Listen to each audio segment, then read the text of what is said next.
Documents just coming out. You can see right there on your screen, many portions of this heavily redacted, but we are getting some revealing information. So let's bring in our Chief Washington correspondent, Jonathan Karl, and our Chief Justice correspondent, Pierre Thomas. Both of them will help break this all down. Pierre, let's start with you because you are getting some important information as it relates to probable cause. With the affidavit is heavily redacted, large portions are blacked out to protect witnesses and where the investigation is headed. But a newly released document with the affidavit makes clear that the investigation is ongoing and active, noting that there are, quote, multiple civilian witnesses that need to be protected from intimidation or retaliation. But the main thing that the affidavit does is walk us through how this investigation unfolded. First, the National Archives in 2021 learned that there were a significant number of missing presidential records from the Trump administration.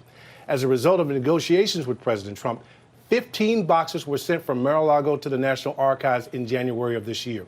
What they found was deeply disturbing: highly classified materials. National Archives officials were so concerned that they turned over the boxes to the FBI this past May. We have a breakdown of what was in those boxes.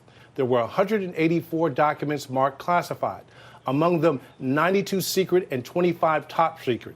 And there were other documents apparently even more sensitive, including one that involved secrets designed to protect clandestine sources. Another highly classified document involved national defense. The affidavit makes clear that the FBI found probable cause to believe there were additional documents at Mar-a-Lago which potentially impacted national security. The affidavit also claims there was probable cause to believe there was evidence of obstruction of justice at Mar-a-Lago. Federal authorities believe they found the missing documents that they were looking for, and now they're urgently trying to protect these witnesses and the information. Pierre, thank you. And stand by for us as we walk through this. Let's bring in John Karl, who obviously has been following this very closely. And John, we know the Trump team has suggested openly and publicly that they wanted this affidavit to be released, but they never actually made that case in court.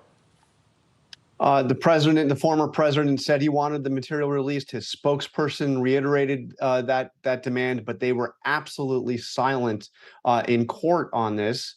When you look at this information, even as heavily redacted as it is damaging, I would argue, to the former president. You see that there is the FBI saw that he had removed considerable amounts of documents marked classified, and they knew this well before the search of Mar-a-Lago. This was in the 15 boxes that Pierre just mentioned had been turned over after a lengthy negotiation that ran most of last year to the National Archives, and that the Justice Department is outlining what they believe are evidence of crimes.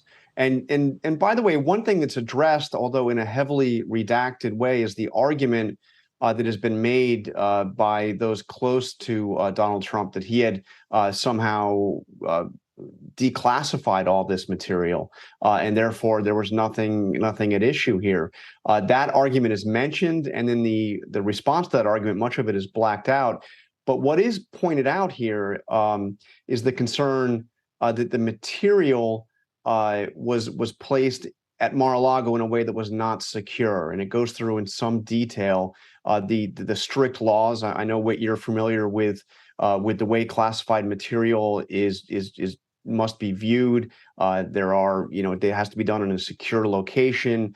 In fact, while Donald Trump was president, there was a setup at Mar-a-Lago called a SCIF, which would ensure that material could be viewed and discussed in a way that couldn't be penetrated by people trying to eavesdrop. Well, none of that exists anymore at Mar-a-Lago, and the concern is that this material, highly sensitive material, was stored in an improper way at Mar-a-Lago, where not only Donald Trump would have access to it, but potentially many other people.